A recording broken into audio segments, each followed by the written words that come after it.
श्री स्वामी समर्थ. मित्रांनो, आनंद या मालिकेच्या येणाऱ्या जबरदस्त भागामध्ये खूप मोठा ट्विस्ट पाहायला मिळणार आहे. प्रेक्षकांना आता नीतीच्या जबरदस्त चमत्काराने आता आनंदी परत येणार आहे एका चमत्काराने. त्याचबरोबर आता विद्याधरने जी खेळणी खेळलेली असते त्याच्यावरच ती खेळी उलटणार आहे. आत्तापर्यंत लपून ठेवलेलं आनंदीचं भयानक सत्य असं युगेंद्र समोर सुद्धा येणार आहे. त्यानंतर आता सत्य समजल्यानंतर युगेंद्र आनंदीच्या नवऱ्याच्या हक्काने आता पुढे काय करतो, झालेल्या घटनाबद्दल विद्याधरने जो काही गैरसमज निर्माण करून जे काही दुरावा निर्माण करण्याचा त्याने प्रयत्न केलेला आहे, त्यानंतर पृथ्वी विद्याधरला काय शिक्षा देणार हेच आपण आजच्या व्हिडिओमध्ये पाहणार आहोत. तर प्रेक्षकांनो, व्हिडिओ खूपच इंटरेस्टिंग असणार आहे, नक्की पहा. तर आता पृथ्वीने आनंदीवर दाखवलेल्या विश्वासामुळे आनंदी आतून खचलेली असते. तिला खूप वाईट वाटतं. त्याच बालक साहेबांना इंटरनॅशनल अवॉर्ड मिळालेला आहे, ते सुद्धा ब्रेन लिपी डिझाईनसाठी. परंतु एवढा मोठा साता समुद्रापलीकडे त्यांच्या कामाचं कौतुक होतं. त्यांच्या कामाचा सन्मान करण्यासाठी त्यांना तिथे अवॉर्ड घेण्यासाठी सहपत्नी बोलवलेलं आहे. परंतु आता युगेंद्र त्या अवॉर्डकडे दुर्लक्ष करून आता त्याने स्वतःचं कुटुंब निवडलेलं आहे. युगेंद्रला वाटतं जर ते अवॉर्ड घ्यायला गेलो तर आनंदी निंबाळकर या घरची नोकर नाही तर त्यांची बायको आहे हे सत्य मुलासमोर उघड होणार आणि त्यांच्या दुरावा इतका वाढणार की त्याच्यात मिटणार की नाही याची त्यांना विश्वास नसतो, खात्री नसते. कारण आता सध्या संविधानानं दिलेलं शब्द कुठेतरी पूर्ण होतं. युगेंद्र गैरसमज सगळं काही मिटलेलं आहे, तेही आनंदी प्रयत्नामुळे. तेव्हा आनंदी सुद्धा समजवण्यासाठी जात असते. ती म्हणत असते की मालक साहेब तुम्ही एकटे जावा ते अवॉर्ड घ्यायला. तुमच्या कष्टाचं मेहनतीचं फळ जर मला मिळत असेल तर तुम्ही का नाकारताय ते. परंतु कुणीही कितीही समजवलं तरीही युगेंद्र तो अवॉर्ड घेण्यासाठी इंटरनॅशनल लेवलला जाण्यासाठी तयार नसतो. तेव्हा शिल्पा मात्र या सगळ्या घटनेला आनंदीला जबाबदार ठरवत आनंदीला म्हणते, आनंदी तू आमच्या घराला लागलेली एक वाळवी आहे. तुझ्यामुळे आमच्या आयुष्यात काहीच चांगलं घडत नाही. जे आमच्या हक्काचं आहे ते सुद्धा मला मिळत नाही आहे.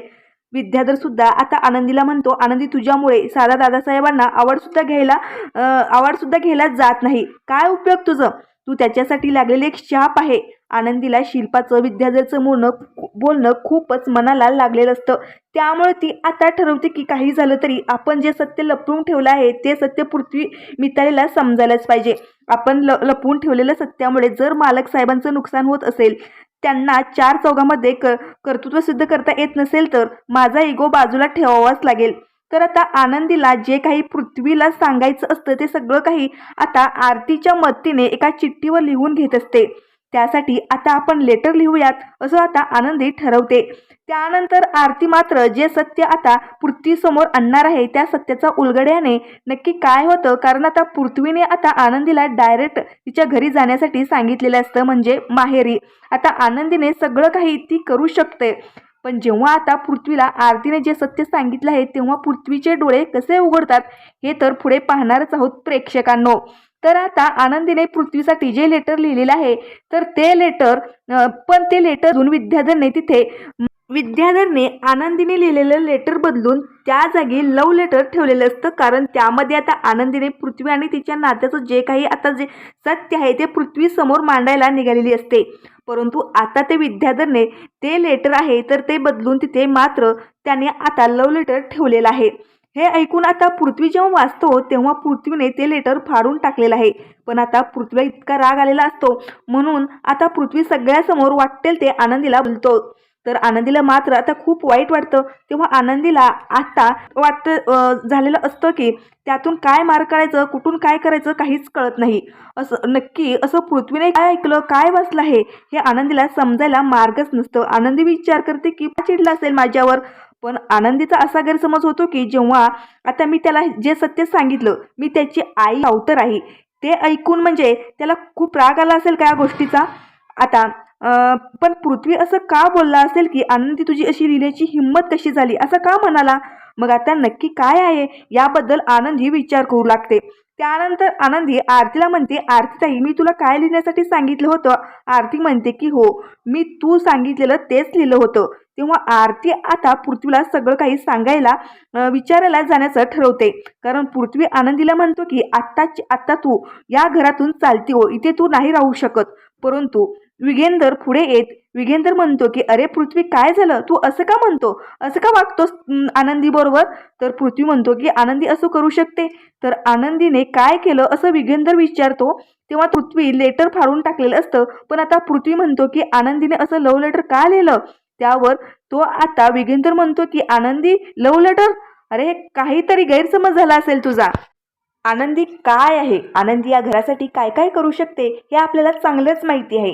तेव्हा आता शिल्पाला तेच हवं असतं. शिल्पा म्हणते की हो आनंदीने नक्की हे असं केलं असेल, आनंदीची हिंमत कशी झाली असं करण्याची. आता तेवढ्याच असा विद्याधर पुढे येतो. विद्याधर लगेच आता म्हणतो की हो कारण आनंदी आणि युगेधर यांच्यामध्ये तर नवरा बायकोचं नातं आहे आणि हे नवरा बायकोचं नातं असल्यामुळे आता ते दोघांमध्ये असं तर होणार. त्यावरती आता पृथ्वी म्हणतो की काका तू काय बोलतोस, आणि काका तू आता सुद्धा खोटं बोलतोस, पण आनंदी असं करू शकते. तर पृथ्वी एक विचारतो की एक मिनिट आनंदी, मला एक गोष्ट विचारायची हसत नाहीये आणि तरी सुद्धा मात्र लेटर कशी काय लिहू शकते.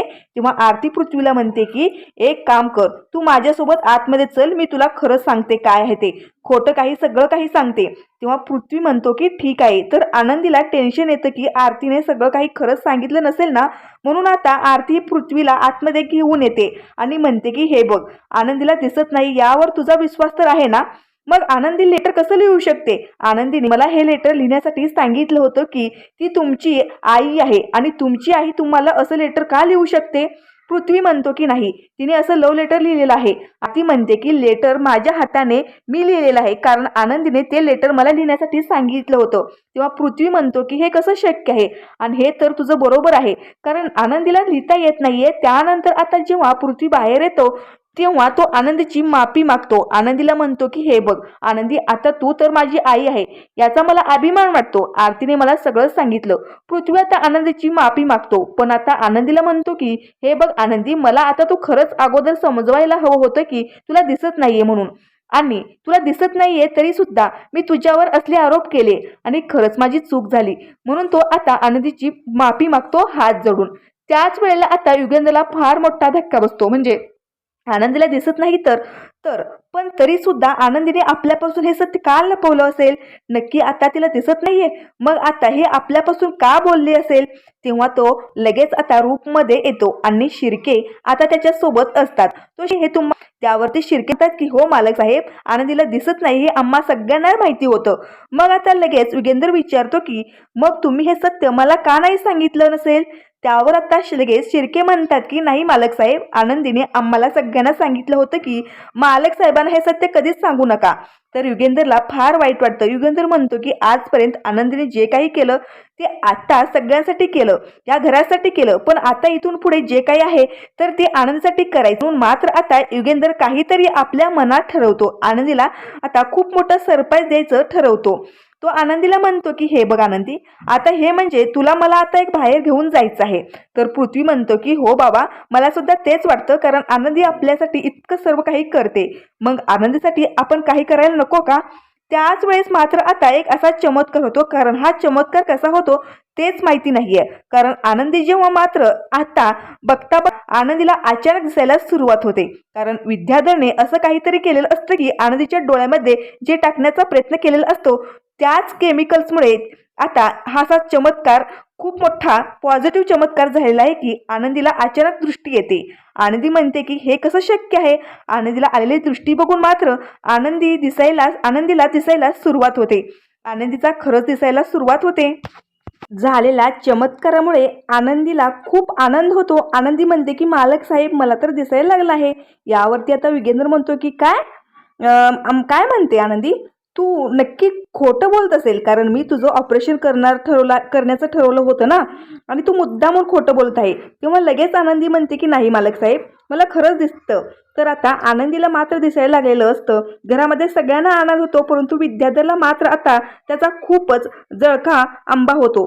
विद्याधर म्हणतो की हे कसं शक्य आहे, कारण आनंदीला आता दिसू कसं शकतं. आपण करायला गेलो आपण ती चिठ्ठी बदलण्याचा प्रयत्न केला, पण शेवटी आता तो युगेंद्र समोर त्या आनंदीचे डोळे नाही आहेत हे सत्य आलं आणि तो ऑपरेशन करायला निघाला होता. आणि त्यात म्हणजे आता तरी सुद्धा या आनंदीला असं कसं चमत्कार होऊ शकतो. नक्की हा कुठला देवाचा चमत्कार म्हणायचा.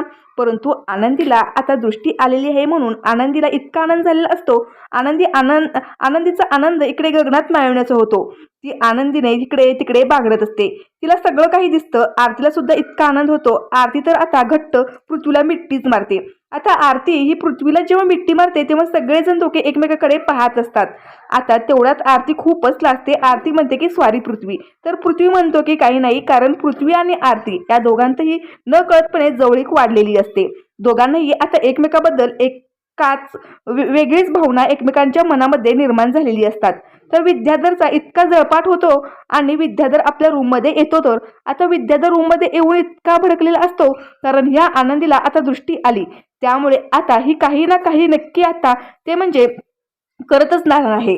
आता काय करावं, तिला मात्र आता जीव मारण्याचा प्लॅनिंग करावं की काय, नक्की आता ही आपल्या मुळावर उठलेली आहे. कारण ती या घरात आल्यापासून आपलं कोणतंही काम यशस्वी होत नाही. आणि तेवढ्यात धनश्री विद्याधराजवळ येते आणि म्हणते की अहो, तेवढ्यात आता मात्र तो धनश्रीवर खूपच ओरडतो आणि धनश्रीवर ओरडून मात्र रागाच्या भरात तो धनश्रीच्या डोक्यामध्ये जोरातच एखादी तिथेच फ्लावर प्लॅट आहे तो उचलून मात्र तिच्या डोक्यात घालतो. तेव्हा आता तो फ्लावर प्लॉट डोक्यात घातल्यानंतर धनश्रीला आता चक्कर येते आणि धनश्री बेशुद्ध पडते. आणि त्याच वेळेला सगळेजण धावतच आतमध्ये येतात आणि धनश्रीला काय झालं म्हणून सगळेजण बघत असतात. पण त्या क्षणाला मात्र धनश्री बेशुद्ध झालेली असते. तिला घाईने हॉस्पिटलमध्ये नेलेलं आहे. तेव्हा धनश्रीला जबर मार लागलेला असतो. धनश्री आता जीवन मरणाच्या दारामध्ये असतं. पण आनंदीने आता धनश्रीला मात्र वाचवण्यासाठी काय केलेलं आहे. धनश्रीला वाचवण्यासाठी आनंदीने आता असं व्रत केलेलं असतं. त्या व्रतामुळे तिने मात्र पाणी सुद्धा पिलं नाही असं व्रत केलेलं आहे. आणि आता जे व्रत आहे त्याच वेळेला आता धनश्रीला शुद्ध येते. पण धनश्रीला शुद्ध आल्यानंतर आनंदीने जी सत्वपरीक्षा दिलेली असते, कारण तिने हातामध्ये पेटता दिवा घेतलेला असतो आणि धनश्रीसाठी अगदी मनोभावाने हे व्रत केलेलं आहे. तेव्हा धनश्री कुठे शुद्धीवर येते आणि धनश्रीचे डोळे मात्र उघडतात. तर आता आनंदीला फारच आनंद होतो. तर माई बापू शिल्पा या सगळेजण येतात आणि शिल्पा आल्यानंतर मात्र आता म्हणते की खरंच धनश्री, मला म्हणजे धनश्री हेच जे काही झालं विद्याधरला मी माफ करू शकत नाही. पण आता तुझे डोळे उघडले असतील. विद्याधर तुझ्याशी जे काही वागतो ते चुकीचं वागतो. तेव्हा धनश्री म्हणते की नाही, मला त्या माणसाचं तोंड नाही बघायचं आहे. तर माई म्हणतात की अगं हे बघ, तुझ्या नवऱ्याने तुझ्या डोक्यामध्ये इतकी जबर वस्तू मारली, पण तरी सुद्धा तू एका आनंदीने तुझ्या जीवासाठी काय केलं माहिती आहे का? देवापुढे तुझ्यासाठी व्रत केलं. तुला काय माहिती आहे? तिचीच कृपा म्हणून आज तू वाचलेली आहे. तेव्हा हे ऐकून मात्र धनश्रीला धक्का बसतो. त्यानंतर मात्र आता लगेच हा विद्याधर आणखीनच भडकलेला असतो. त्याला काय करावं काही कळत नसतं. पृथ्वी आणि आता हे सगळेजण मात्र आनंदीला म्हणजेच इतकं मानायला सुरुवात करतात, कारण आनंदी असं काही नाही करू शकत. पृथ्वी, मिताली या सगळ्या मुलांचं मन जिंकून घेण्याचं तिने प्रयत्न केलेलं असतं. मात्र दोघेही मात्र आनंदीला आई म्हणायला सुरुवात करतात. आता आनंदीला इतकं छान वाटत असतं. आनंदीने केलेलं हे व्रत आणि तिच्या जीवनामध्ये आलेली तिची अचानक दृष्टी हेच तिच्यासाठी खूप काही असतं. म्हणजेच मुलांचं प्रेम तिला मिळालेलं असतं आणि ती खूपच खुश असते. आनंदी प्रत्येक आता छोट्या छोट्या गोष्टीमध्ये आनंद मानणारी असते. परंतु देवाने तिला ती काही दृष्टी दिलेली आहे, तर तिला इतका आनंद झालेला असतो. लाख पटीने देवाचे आभार ती मानत असते. आणि त्याच वेळेला आता युगंधर आनंदीला म्हणतो की आनंदी, मला माफ कर, कारण आत्तापर्यंत मी तुला बायकोच हक्क न देता फक्त या घरात मोलकरीण म्हणून ठेवलं. त्याची शिक्षा मला झालीच पाहिजे. त्यावरती आनंदी म्हणते की नाही मालक साहेब, शिक्षा आणि तुम्ही तर देव माणूस आहात, तुम्हाला कोण शिक्षा देणार नाही. आनंदीने मात्र आता युगेंद्रला माफ केलेलं असतं.